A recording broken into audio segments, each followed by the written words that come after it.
सैंत नंद लाल की ऐसी में जय जयकार हो। बाबा बलदेव की ऐसी में जय जयकार हो। सत्संग में आए सभी आत्मा को मुझ आत्मा का भेदभाव से नमस्कार नमस्कार नमस्कार। बाबा सतगुरु देव गुरु माँ के चरणों में मेरा कोटि कोटि प्रणाम।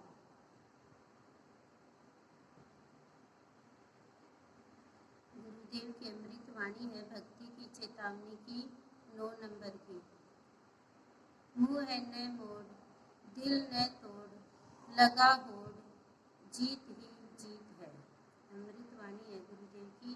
मुँह है न मोड़, दिल न तोड़, लगा होड़, जीत ही जीत है। इस अमृत वाणी में गुरुदेव भाव दे रहे हैं कि मुँह न मोड़। जैसे कि एक बच्चा है, वो बीमार हो जाता है तो डॉक्टर के पास जाता है, तो डॉक्टर उसको कहता है कि तुम ये दवाई लेना और तुम ये दवाई लेना और जूस पीना। लेकिन वो लड़का बीमार होता है, वो उन चीज़ों से मुंह मोड़ लेता है, तो वो ठीक कैसे होगा? तो वो ठीक नहीं होगा। तो गुरुदेव इसी तरह गुरुदेव कह रहे कि मुंह न मोड़, कि गुरुदेव कह रहे कि तुम अच्छाई के रास्ते के लिए, अच्छे काम के लिए मुंह मत मोड़, कि हमें कोई शुभ कर्म मिले, हमें अच्छा काम मिले, तो उसके लिए मुंह मत मोड़। भक्ति के लिए, सत्संग के लिए, संतों के लिए, भक्त के लिए कोई भी काम हो तो हमेशा हम तत्पर रहे, उनके लिए कभी भी मुंह न मोड़े। तो गुरुदेव कह रहे हैं कि अगर तुझे मुंह मोड़ना है तो बुराई से मोड़ो, निंदा से मोड़ो, लड़ाई झगड़े से मोड़ो, तेरा मेरी से मोड़ो, तो तुम्हारा जीवन है वो सफल होगा। तो गुरुदेव कहीं समृत वाणी में कह रहे कि जो श्रेष्ठ पुरुष है उनके तो तुम सम्मुख आओ, उनके सम्मुख आओगे तो तुम अपने जीवन को जान पाओगे, और तुम्हें जो तुम्हारे अंदर बुराई है, जो तुम्हारे अंदर निंदा है, वो धीरे धीरे तुम्हारी खत्म होती जाएंगी। तो गुरुदेव ये कह रहे कि मुंह न मोड़, कि हमें कोई भी अच्छा काम मिले तो हमें कभी भी मुंह नहीं मोड़ना चाहिए। सत्संग में हमें यही ज्ञान करवाया जाता है कि तुम्हें कोई भी शुभ कर्म मिले, अच्छा काम मिले, तो तुम तुरंत उस काम को कर दो, उसके लिए कभी भी मुंह मत मोड़ो। कोई अगर तुम्हें अच्छे काम के लिए मना भी करे तो तुम वो काम तुरंत करो, अच्छा काम, उसके लिए कभी भी मुंह मत मोड़ना। तो आगे गुरुदेव कह रहे कि दिल न तोड़। तो इस अमृत वाणी में गुरुदेव कह रहे कि दिल न तोड़, कि तू किसी का भी दिल मत तोड़। जैसे कि एक बच्चा होता है, एक बच्चा माँ का दिल तोड़ देता है, माँ का कहना नहीं मानता तो माँ का दिल टूट जाता है।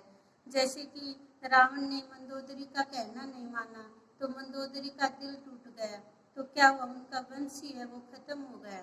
तो गुरुदेव ऐसे ही गुरुदेव हमें कह रहे हैं कि मैं तुम्हें यहाँ आकर, जब तुम मेरी भक्ति करते हो और तो मैं तुम्हें यहाँ आकर भाव देता हूँ, भक्ति देता हूँ, शांति देता हूँ, प्रेम देता हूँ, आनंद देता हूँ, सब कुछ मैं तुझे देता हूँ, फिर भी तुम बच्चों का दिल तोड़ देते हो, फिर भी तुम अपनी वाणी से अपशब्द बोल देते हो, अपमान कर देते हो। तो गुरुदेव कह रहे कि तुम किसी का दिल मत तोड़ो। अगर तुम किसी का दिल तोड़ रहे हो तो वो भगवान का ही दिल तोड़ रहा है। तो भगवान कहते हैं तुम सबका दिल जोड़ो। जैसे कोई दुखी है, कोई चिंतित है, कोई परेशान है, तो उसको तुम मेरा भाव देकर उसका मतलब उसको दिल को शांत करो। जब हम अपना दिल भगवान से जोड़ेंगे तब हम सबको खुशी दे पाएंगे, नहीं तो हम अपनी वाणी से कितनों को अपमान कर देते हैं, कितनों का दिल तोड़ देते, लेकिन हमें ज्ञान नहीं था। ये ज्ञान कब हुआ? हम सत्संग में आते हैं, गुरु माँ का भाव सुनते हैं तो हमें हर चीज़ का ज्ञान होता है। तो गुरुदेव ये कह रहे कि दिल न तोड़, कि मैं तुझे इतना सब कुछ दे रहा फिर भी तुम बाहर जाकर कभी किसी का दिल तोड़ देते हो, कभी किसी का दिल तोड़ देते हो। तो गुरुदेव कह रहे किसी का भी दिल न तोड़ो, दिल जोड़ने की बात करो, उनको शांति दो।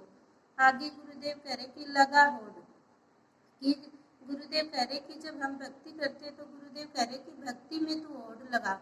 जैसे भक्त प्रहलाद ने भक्ति की, मीरा ने भक्ति की, वैसी भक्ति तू कर। तेरे जीवन में जो भी परिस्थितियाँ आती है, जो भी कठिनाइयाँ आती है, उनको सब पार करते हुए तू भक्ति कर, उनके जैसी भक्ति कर। लेकिन हम किस चीज़ में होड़ लगा लेते हैं? हम तो संसार में जैसे कि किसी पड़ोस में कोई अच्छी चीज़ ले आता है, बड़ा फ्रिज ले आता है, तो हम क्या करते हैं, हम भी होड़ लगा लेते हैं कि इसके इतना बड़ा फ्रिज क्यों आया, तो मेरे घर में भी इतना ही बड़ा फ्रिज आना चाहिए। और अपने बच्चे से दूसरा बच्चा अगर पास हो जाता है अच्छे नंबरों से, तो हम क्या कहते हैं, इसका बच्चा पास क्यों हुआ, मेरा बच्चा फेल हो गया। तो उस अपने बच्चे पर डिप्रेशन डाल देते हैं कि अगले साल तुम इससे ज़्यादा नंबर लेकर आना, इससे ज़्यादा फर्स्ट तुम आना। तो क्या होता है, हम उसमें होड़ लगा लेते हैं, लेकिन हम भक्ति में होड़ नहीं लगा पाते। तो गुरुदेव कह रहे हैं कि जो भगवान के भक्त होते हैं वो भगवान को कैसे प्राप्त करते हैं, उसमें तुम होड़ लगाओ, उनके कहे अनुसार अपना जीवन बनाओ, उनके पद चिन्हों पर चलो कि कैसे वो भगवान को जीत पाए। गुरुदेव कह रहे जीत ही जीत है, फिर तुम्हारी जीत ही जीत है। जो भगवान के भक्त होते हैं उनका हम अनुसरण करेंगे, उनके पद चिन्हों पर चलेंगे, उनके कहे अनुसार अपना जीवन बनाएंगे, तो गुरुदेव कह रहे कि तुम्हारी जीत ही जीत है। जैसे भक्त प्रहलाद की हम जय बोलते हैं, हम क्यों बोलते हैं, क्योंकि उनकी जीत हो गई। तो ऐसे ही हमारी भी संसार में रहेंगे और भगवान की भक्ति करेंगे और भक्ति में हम सफल हो जाएंगे, तो हमारी भी एक दिन जीत होगी।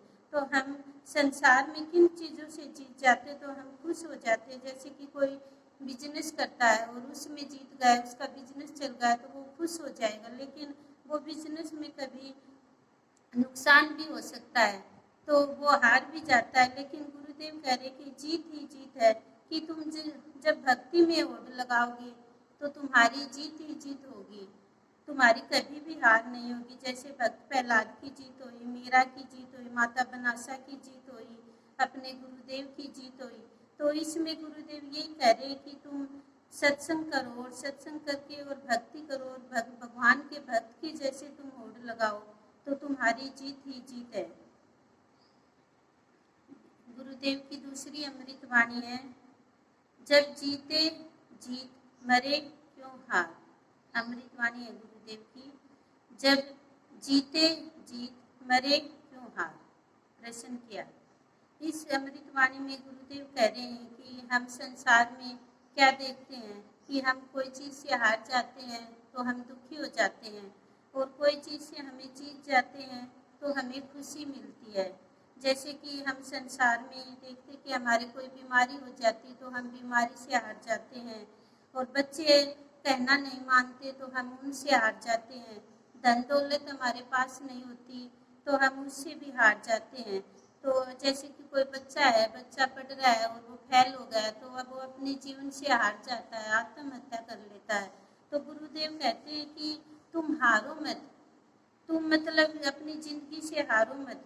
जब जीते जीत की तुम्हें जो मनुष्य का जीवन मिला है, इस पर तुम अपनी विजय प्राप्त कर लो, तुम इस पर जीतो। जैसे कि हमारी इंद्रियां हैं, कर्म इंद्रियां हैं, वृत्तियां हैं, इन पर जीत हासिल करो कि मुझे गुस्सा क्यों आता है, कि मैं गुस्सा क्यों करता हूँ, मुझे क्रोध क्यों आता है, इस पर जीत हासिल करो, तो तुम कभी भी जिंदगी में हारोगे नहीं, भगवान के गले का हार बनोगे। जैसे कि दुर्योधन है, दुर्योधन पांडवों के साथ जुआ खेल रहा था, तो दुर्योधन ने क्या किया, छल से पांडवों से जीत गया, लेकिन एक बार तो वो दुर्योधन जीत गया, फिर वो हार गया, और पांडव हार कर भी जीत गए क्योंकि वो कृष्ण भगवान के साथ थे। तो हमें अपनी इंद्रियों से और कर्म इंद्रियों पर जीतना कि मेरा मन है यो कहीं का कहीं भटक रहा है, मेरा मन एक जगह स्थिर क्यों नहीं हो रहा है। तो हम गुरुदेव बाबा से प्रार्थना करें कि भगवान हमें हमारे मन पर जिताओ, ये मन एक जगह स्थिर करो। तो हम सत्संग में आते हैं तो हमारा मन है एक जगह स्थिर होता है, और बुद्धि है वो कहीं की कहीं भ्रमित हो जाती है, वो एक जगह टिक नहीं पाती। तो गुरुदेव जब उस बुद्धि पर हम अपनी जीत पाएंगे तो हम हमेशा मतलब अमर हो जाएंगे। हमारी जो बुरी भावना है, बुरे विचार हैं, उन पर हम जीत हासिल करें तो हम कभी भी मतलब हारेंगे नहीं। तो गुरुदेव कह रहे कि तुम भक्ति कर रहे हो, और भक्ति में अगर कोई भी कठिनाइयाँ आती हैं, कोई भी परिस्थिति आती है, तो तुम उनसे हारो मत, तुम अपनी भक्ति करते रहो, जैसे मीरा ने की, भक्त प्रहलाद ने की, उनकी तरह तुम भी भक्ति करते रहो तो तुम भी जीत हासिल कर लोगे। तुम जीते जी अमर हो जाओगे कि जन्म मरण से छुटकारा मिल जाएगा, फिर तो तुम्हें मोक्ष की प्राप्ति होगी। ये हमें ज्ञान कब होता है? ये हमें सत्संग में आकर ही ज्ञान होता है कि हमें जीते जी हमें अमर होना है।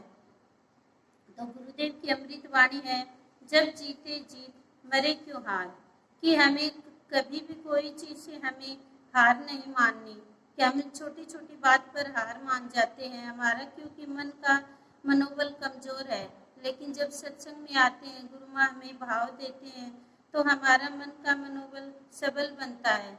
तो फिर हम कोई भी चीज़ से हम हार नहीं मानते कि हमें तो भक्ति करनी है, हमें तो भगवान को पाना है, हमें तो अपने जीवन को जीतना है कि ये मनुष्य का जीवन मिला तो हमें भगवान के लिए मिला है, भगवान को प्राप्त करना है, जैसे भगवान के भक्तों ने किया।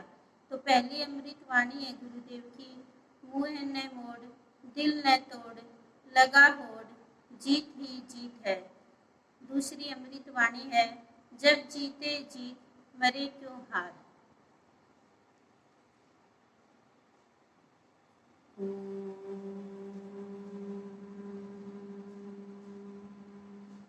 शांति।